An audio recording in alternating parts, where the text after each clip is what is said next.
तो हम लोग जो सॉल्यूशन कर रहे हैं वो न्यूटन्स लॉ चैप्टर का, Newton's law of motion chapter का question number topic wise question जो आपके बुकलेट में दिया हुआ है। टॉपिक वाइज क्वेश्चन में उसमें पेज नंबर 110 में क्वेश्चन नंबर 34, लेकिन जो क्वेश्चन नंबर 34 है वो आपका क्वेश्चन नंबर 10 के जैसे कॉन्सेप्ट पर है। तो हम लोग 10 का अगर सॉल्यूशन देख लें जो प्रीवियस वीडियो में हम लोग देखे होंगे तो उसके बेस पर क्वेश्चन नंबर 34 का भी आंसर आ सकता है। जैसे क्वेश्चन में क्या दिया हुआ है, एक सीलिंग है,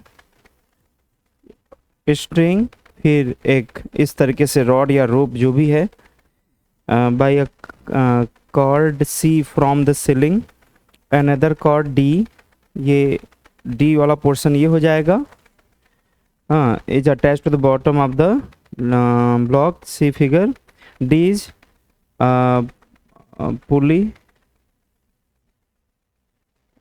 ऑन स्टेडली, इज पुल्ड होगा वहाँ पर क्वेश्चन नंबर 34 में जो लास्ट में लिखा है, if D is pulled on steadily, तो मतलब उसको जो है धीरे धीरे डी को धीरे धीरे हम लोग खींचते हैं। अच्छा, क्वेश्चन नंबर 10 में क्या था, हाँ थोड़ा अंतर है, क्वेश्चन पूछा गया अलग अलग।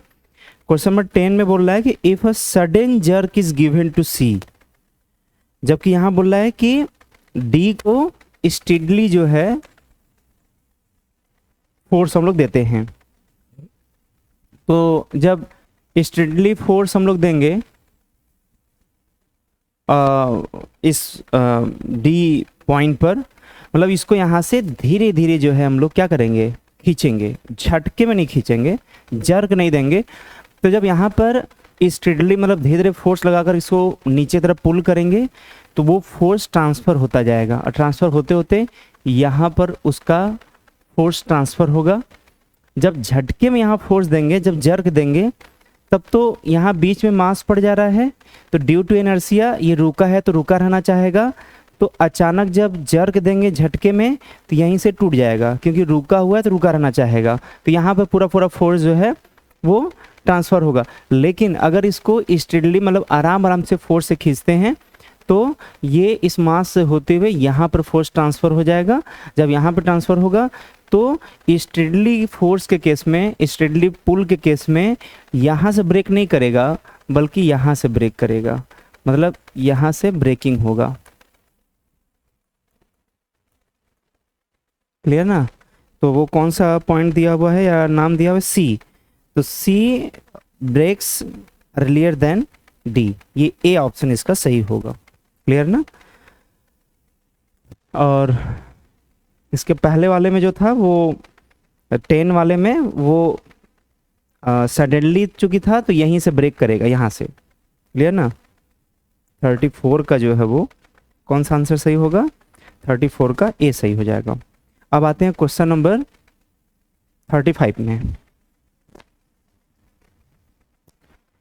35 लिखा हुआ है, अ sand is being dropped on the moving conveyor belt. वैसे क्लास में भी क्वेश्चन करवाए हुए हैं, लेकिन एक बार देख लेते हैं यहाँ दिया हुआ है। तो कन्वेयर बेल्ट कुछ इस तरीके का होगा, ये बेल्ट होता है कुछ इस टाइप का जिसके ऊपर कोई सामान रखा जा सकता है। ये बेल्ट जो है, ये बेल्ट इसके और इस व्हील के सहारे जो है ये रोटेट करेगा, ये रोटेट करेगा, तो जो बेल्ट है वो आगे की तरफ बढ़ेगा, तो इसके ऊपर जो सामान रखेंगे वो भी उसके साथ साथ आगे की तरफ बढ़ेगा। तो बोल रहा है कि sand is being dropped on a moving conveyor belt at the rate of m kg पर सेकेंड। मतलब यहाँ पर सैंड जो है वो m kg पर सेकेंड के रेट से जो है हम लोग क्या करते हैं, m kg पर सेकेंड के रेट से इसके ऊपर हम लोग पोर्ड करते हैं या ड्रॉप करते हैं। Force required to keep the belt moving with a constant speed v। लेकिन यहाँ पे इसको ड्रॉप करने के बावजूद भी इस बिल्ड को कांस्टेंट वेलोसिटी से चलने के लिए, अच्छा कांस्टेंट वेलोसिटी कह दिया तो दो बातें और लिख सकते हैं, net force zero, net tessellation zero, क्योंकि कांस्टेंट वेलोसिटी जब होता है तो नेट फोर्स जीरो होता है, नेट टेस्लेशन जीरो होता है। तो बोल रहा है कि कितना फोर्स रिक्वायर होगा कांस्टेंट वेलोसिटी चलने के लिए, तो कांस्टेंट वेलोसिटी चलने के लिए कितना फोर्स, तो क्या सैंड को यहाँ पे ड्रॉप करने से क्या फोर्स जनरेट होगा क्या, तो बोलेंगे हाँ। कैसे, क्लास में करवाए हुए थे, v dm upon dt, F equal to v dm upon dt जो है इस फॉर्मूले से, चूंकि कांस्टेंट वेलोसिटी है तो ये तो बदलेगा नहीं, लेकिन किसी रेट से अगर इसके ऊपर सैंड गिराएंगे तो dm अपॉन dt कुछ वैल्यू आ जाएगा। अच्छा वो कितना दिया है, तो वही दिया है m kg पर सेकेंड, मतलब m वेलोसिटी v दिया है, ये आ गया फोर्स। इतने ही फोर्स का जरूरत पड़ेगा क्या करने के लिए, अपोजिट डायरेक्शन में मान लेते हैं, या फिर जिस डायरेक्शन में ये फोर्स होगा उसके अपोजिट डायरेक्शन में इतने फोर्स का जरूरत पड़ेगा। तो यहाँ पर जो है m इंटू वी, मतलब इसका जो है आपका पहला ऑप्शन से हो जाएगा m इंटू वी न्यूटन, मतलब 35 का ए। ये कौन सा क्वेश्चन नंबर था, 35 का ए। अब नेक्स्ट देख लेते इसमें है question number 36, question number 36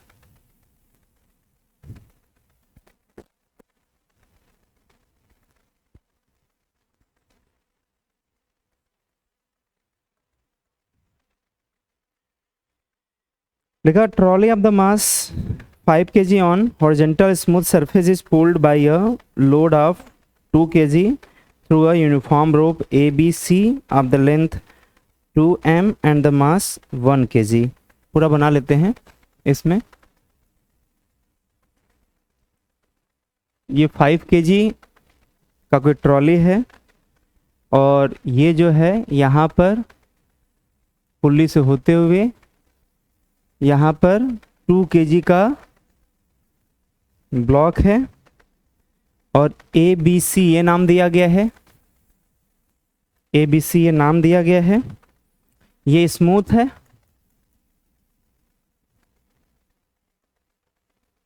smooth है,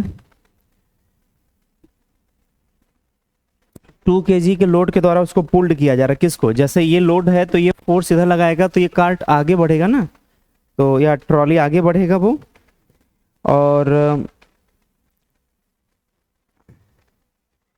ABC का लेंथ जो है वो 2 मीटर दिया हुआ है, मतलब लेंथ ऑफ ABC, मतलब ABC यही होगा, ABC मतलब ये लेंथ वो दिया है 2 मीटर, और इसका मास कितना दिया हुआ है, ये लेंथ है, और मास ऑफ ABC कितना दिया हुआ है 1 kg। ये हो गया। As the load falls from B to C to BC, the load falls from BC, ये जो है जो BC है वो स्टार्टिंग में 0 था, to BC equal to 2 metre, फिर उसके बाद BC जो है वो 2 मीटर हो जा रहा है। BC 0 होने का मतलब कि ये 2 kg ब्लॉक एकदम यहाँ होगा और ये जो लेंथ यहाँ पड़ा हुआ है वो कहीं ऊपर और ये ट्रॉली कहीं पीछे होगा, मतलब ये लेंथ जब ऊपर चला जाएगा तो ये और ये लेंथ आ करके फिर इधर कहीं स्ट्रिंग चला जाएगा और यहाँ पर ट्रॉली रहा होगा। तो जब ट्रॉली आगे बढ़ते बढ़ते अब बोल रहा है कि BC is equal to 2 metre, BC मतलब ये वैल्यू जो है वो 2 मीटर, तो ये 2 मीटर कब कहलाएगा, क्योंकि सब मिल करके 2 मीटर है ना, ये पूरा 2 मीटर है, तो BC कब 2 मीटर होगा, जब ये पूरा का पूरा लेंथ जो है वो भी नीचे आ जाएगा। तो कैसा डायग्राम बनेगा, तो कुछ ऐसा हो जाएगा, ट्रॉली बिल्कुल एकदम किनारे यहां पर आ जाएगा, मतलब बिल्कुल एकदम यहां पर आ गया है, पुल्ली के पास आ गया है, और ये लोड है, और ये कितना हो गया 2 मीटर हो गया, और 1 kg मास हो गया, और ये कितना है 2 kg मास हो गया, क्लियर ना। ये पूरा BC, ये पूरा BC जो है वो 2 मीटर हो गया, और टोटल मास जो कि BC का 1 kg हो जाएगा। क्यों, क्योंकि पूरे का मास दिया हुआ है 1 kg। तो बोल रहा है कि एक्सेलरेशन चेंजेस फ्रॉम, बोल रहा है कि एक्सेलरेशन जो है वो जब बी सी जीरो था तब मान लेते हैं एक्सेलरेशन A1 था, और जब बी सी 2 मीटर हो गया तो एक्सेलरेशन A2 है। तो A1 से A2 तक कितना चेंज हुआ। अच्छा ये तो लास्ट स्टेज का है। ये वो केस है जिसमें BC क्या हो गया, 2 मीटर हो गया। BC जीरो जब होगा तो कैसा डायग्राम बनेगा, ट्रॉली यहाँ पर आ गया, ये पुल्ली है, जस्ट यहीं ब्लॉक होगा, BC दोनों पॉइंट यहीं पर हो गए। जब B और C एक ही पॉइंट पर हो गया तो BC जो है वो जीरो हो गया यहाँ पर। तो पूरे पूरे जो मास हैं वो किधर हो गए, यहाँ पर हो गए, 1 kg और 2 मीटर लेंथ, पूरा पूरा लेंथ अभी यहाँ पर है। ये कितना है 5 kg, ये कितना है 2 kg। अब यहाँ पर जो है स्टार्टिंग में, क्योंकि इन सब फोर्स का तो नॉर्मल पूरा बैलेंस कर लेगा, तो नेट जो ड्राइविंग फोर्स होगा वो क्या होगा, इसका mg मतलब 2g। तो एक्सेलरेशन कितना आ जाएगा, तो नेट ड्राइविंग फोर्स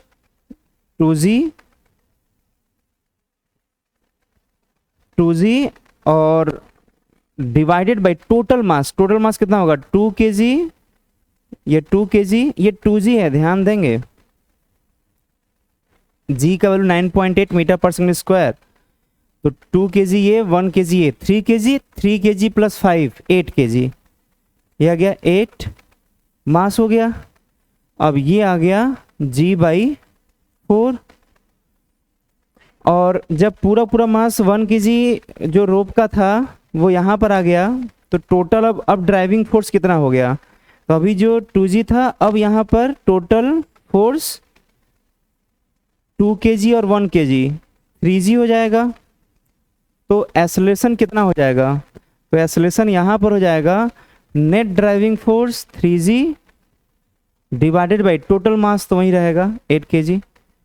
तो ये आ गया g/4 से 3g/8 तक।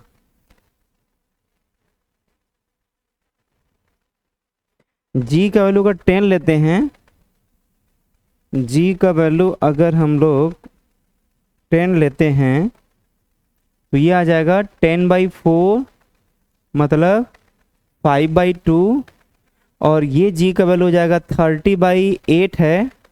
g का वैल्यू 10 रखेंगे तो ये आ जाएगा 15/4, 15/4 हो जाएगा सिंप्लीफाई करेंगे तो। अच्छा 20/8 इसका जो है ऑप्शन के हिसाब से देखा जाए अगर, तो 20/8 मतलब यही 20/8 ही है, ये 20/8 है, क्योंकि 4 से ऊपर नीचे कैंसिल होगा तो 4 से कैंसिल होगा 20 तो 5 आएगा, 4 से 8 कैंसिल होगा तो 2 आएगा, तो 20/8 यही है। और ये तो 30/8 आ ही रहा है, तो इसका बी ऑप्शन सही होगा, 36 का बी ऑप्शन सही होगा, जबकि बुकलेट में ए ऑप्शन सही दे रहा है। तो जो बुकलेट में ए ऑप्शन सही दे रहा है वो सही नहीं है, तो इसको सुधार लेंगे। इसमें 36 का बी ऑप्शन सही होगा, ए ऑप्शन नहीं सही होगा। क्लियर ना, और तरीका ये है, इसके हिसाब से देख लेंगे अपना। अब आते हैं क्वेश्चन नंबर 37 पर। क्वेश्चन नंबर 37 क्या दिया हुआ है, ग्राफ किसके किसके बीच दिया हुआ है, फोर्स और टाइम के बीच। टाइम सेकेंड में है और फोर्स न्यूटन में है, और the force time graph of the motion of the body is as shown in figure, change in linear momentum between 0 to 6 second. तो यहाँ हो गया -2, ये ग्राफ ये हो गया, ये हो गया 2, फिर उसके बाद ऊपर ये जा रहा है ग्राफ 1 तक, ये 1 हो गया, फिर उसके बाद ये आ गया। अच्छा, अब इसमें क्या गड़बड़ी किया है, आप डायग्राम देख रहे होंगे क्वेश्चन नंबर 37 में, वो यहाँ का भी रीडिंग जो है वो दे दिया है 6 और ये भी दे दिया है 6। तो ये रीडिंग गड़बड़ दिया है बुकलेट में। जब भी रहेगा तो अगर ये 6 है तो ये उससे कम होगा, 2 से ज़्यादा 6 से कम वाला रीडिंग होगा यहाँ पर। फिलहाल जैसा, क्योंकि क्वेश्चन में तो गड़बड़ दे ही दिया है, लेकिन कोई बात नहीं, हमको ऐसा लग रहा है कि यहाँ पर जो है ये 4 होना चाहिए। क्लियर ना, हम 4 मान करके इसको 6 मान करके सॉल्व करते हैं। क्लियर, देखते हैं अगर ये 4 के कारण जो आंसर आ रहा है वो मैच करेगा तो वही आंसर हो जाएगा। तो अच्छा, पूछ क्या रहा है, change in linear momentum. Change in linear momentum मतलब लीनियर मोमेंटम में चेंज इन पूछता है। क्या होता है ग्राफ में, तो एफ टी ग्राफ का एरिया, एफ टी ग्राफ का जो एरिया होगा वही क्या देगा, लीनियर चेंज इन मोमेंटम। तो यहाँ पे टोटल एरिया कितना होगा, तो ये हो जाएगा और ये हो जाएगा। इसका एरिया कितना आएगा, तो इसका एरिया मान लेते हैं A1, जो कि रेक्टेंगुलर है, तो रेक्टेंगुलर में स्क्वायर है, तो ये हो जाएगा 2 और ये भी हो जाएगा 2। नीचे ग्राफ बन रहा है तो माइनस में ग्राफ एरिया माइनस में आएगा, क्योंकि ग्राफ नीचे बन रहा है, तो -2 × 2 मतलब 4, -4 आएगा। क्लियर ना, ये किसका आया है, इसका एरिया। इसका एरिया कितना आएगा, ये रेक्टेंगुलर हो गया, ये हो गया 1, हाइट 1 दिया हुआ है, और ये 6 - 2 4 हो गया, तो 4 × 1 ये एरिया आ जाएगा A2 प्लस में 4। अच्छा, A1 माइनस में 4 दिया है, A2 जो है वो +4 आ गया। इसका मतलब जब दोनों का एरिया जोड़ेंगे टोटल एरिया, तो -4 और +4 मिलकर क्या हो जाएगा, 0। इसका आंसर 0 आएगा। तो अगर ये 4 है और ये 6 है, जैसा कि बुकलेट में नहीं दिया हुआ है, यहाँ भी 6 दिया हुआ था, यहाँ भी 6, अगर इसको 4 और इसको 6 मान करके सॉल्व कर रहे हैं, तो इसका जो पहला ऑप्शन है वो सही दे रहा है, पहला ऑप्शन इसका सही होगा। अब आप लोग मैच करा लीजिएगा, देख लेते हैं आंसर क्या दिया हुआ है इसका। हाँ, ए ही दिया हुआ है, बुकलेट में भी आंसर ए दिया हुआ है, तो यही हो जाएगा। एफ टी का एरिया क्या देता है, चेंज इन मोमेंटम। तो यहाँ पर जो है, जो भी टाइम इंटरवल के बीच पूछ रहा होगा, उस टाइम इंटरवल के बीच का एरिया निकाल लेंगे, वही चेंज इन मोमेंटम आ जाएगा। Next question number 38।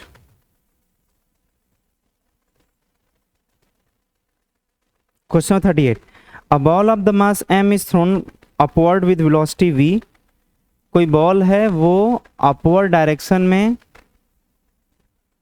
v velocity से फेंका जा रहा है, जिसका मास कितना दिया हुआ है, m। If an average resisting force f is exerted by the air on the ball, then the velocity with which the ball return back to the thrower is। तो देखिए, एयर रेजिस्टेंस का अपना प्रॉपर्टी होता है, is exerted by the air. Air resistance का अपना property होता है कि जिस डायरेक्शन में पार्टिकल मोशन करता है, मतलब जिस डायरेक्शन में वेलोसिटी होता है, उसके अपोजिट एयर रेजिस्टेंस फोर्स लगता है। इसको ध्यान देना है, जिस डायरेक्शन में पार्टिकल का वेलोसिटी होगा, जिस डायरेक्शन में पार्टिकल का वेलोसिटी होगा, उसके अपोजिट डायरेक्शन में एयर के द्वारा रेजिस्टेंस फोर्स लगेगा। तो जब ये ऊपर जाएगा तो अब एयर रेजिस्टेंस फोर्स किधर लगेगा, नीचे लगेगा। और उसके बाद जब वो पार्टिकल, सेकेंड केस, जब वो पार्टिकल अपने उस पॉइंट से फिर रिटर्न होगा, सेम लाइन पर आएगा, सेम ग्राउंड पर आएगा, तो उस केस में जो एयर रेजिस्टेंस फोर्स है वो क्या लगेगा, ऊपर की तरफ F, जो कांस्टेंट दिया हुआ है वैल्यू ये, और mg नीचे लगेगा, यहाँ भी mg नीचे लगेगा, यहाँ भी mg नीचे लगेगा। तो बोल रहा है कितने वेलोसिटी से, the velocity with which the ball return back, मतलब वेलोसिटी जब ग्राउंड पर आएगा तो क्या वेलोसिटी होगा। चलो उसको मान लेते हैं v0। तो ऊपर प्रोसेस क्या होगा, हम लोग पहले ये पता कर लेते हैं कि कितने हाइट तक ऊपर गया। तो अगर वो हाइट हमें अगर पता चल गया तो जब वो लौटेगा, रिटर्न होगा, तो हाइट तो वही होगा क्योंकि वहीं से वापस आएगा। तो हाइट जो यहाँ पर आएगा वही हाइट यहाँ पर हो जाएगा। और हमें पता है कि अगर हमें हाइट पता हो, एक्सेलरेशन निकाल ही लेंगे, यहाँ पर भी एक्सेलरेशन निकाल लेंगे, यहाँ भी निकाल लेंगे एक्सेलरेशन। तो एक्सेलरेशन लगा देंगे तो हमें वेलोसिटी मिल जाएगा। कैसे? देखिए, अगर हमें एक्सेलरेशन पता हो, यहाँ पर जो है एक्सेलरेशन मान लेते हैं डाउनवर्ड डायरेक्शन में a1 है, क्योंकि फोर्स, दोनों फोर्स नीचे ही लग रहा है तो एक्सेलरेशन भी नीचे ही आएगा। और ये भी यहाँ से नीचे तभी आएगा जब नेट फोर्स नीचे ही लगता होगा।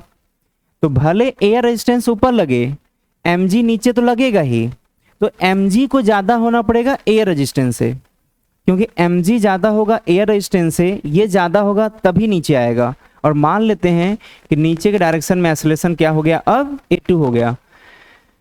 तो ये एक्सेलरेशन कितना आएगा, तो यहाँ पे न्यूटन सेकेंड लॉ से निकाल सकते हैं, क्योंकि न्यूटन सेकेंड लॉ क्या बोलता है, net force equal to mass into acceleration.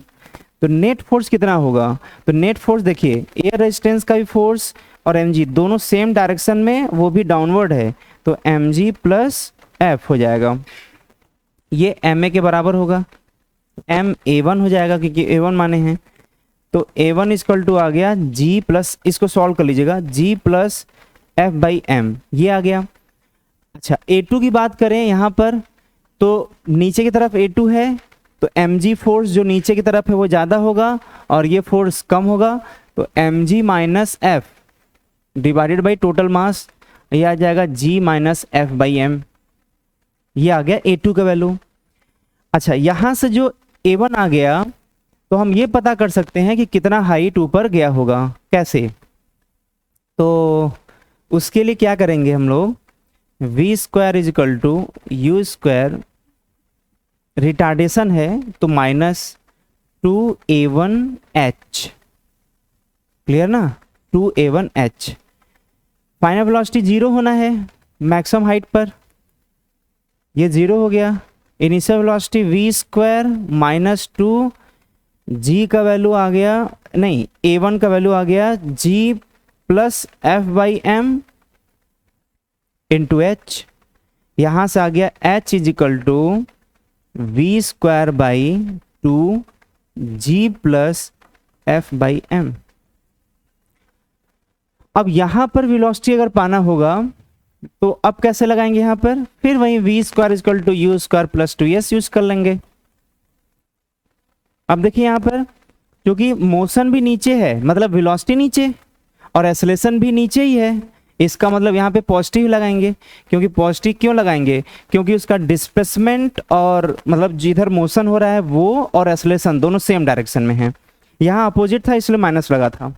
यहाँ पर क्या हो जाएगा, फाइनल वेलोसिटी पता करना है, उसी को v नॉट माने हैं, तो v नॉट स्क्वायर यही पता करना है। इनिशियल वेलोसिटी क्या होगा, तो जहाँ चलना स्टार्ट करेगा उसका इनिशियल वेलोसिटी 0 हो जाएगा, तो 0 हो गया, प्लस 2 इंटू ए का वैल्यू, a मतलब a2, ये क्या होगा a2, वो हो जाएगा g minus f by m into h कितना होगा, यही h होगा ना, ये h होगा, यही हाइट जो आया है।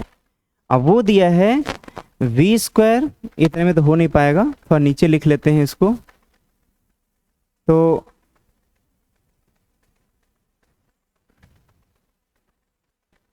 देखिए v स्क्वायर यहाँ पर, अच्छा छुप रहा है क्या उधर, तो कोई बात नहीं,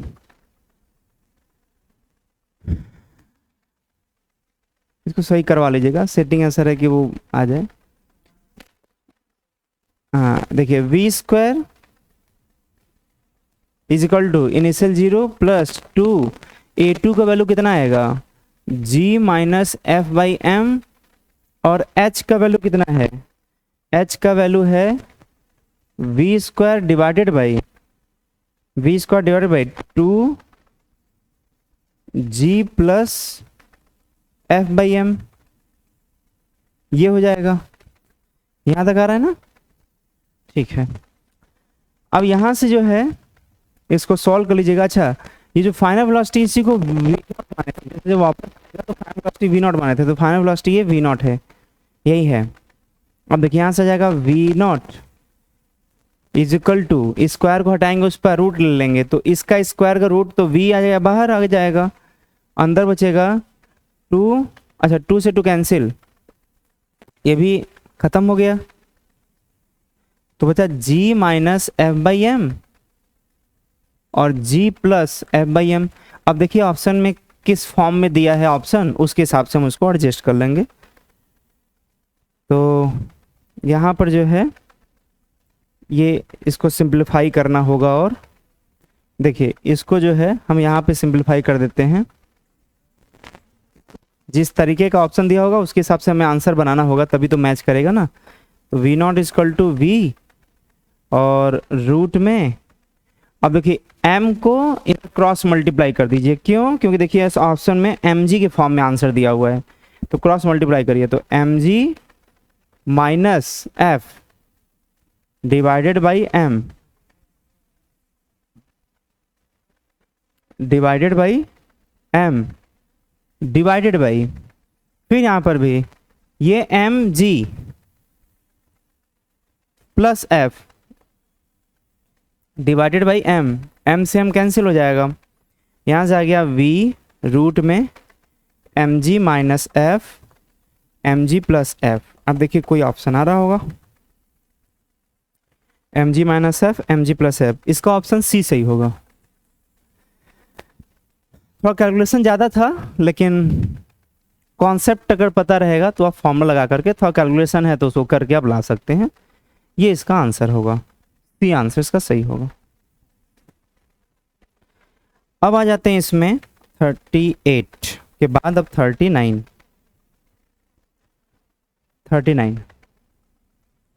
क्वेश्चन नंबर 39।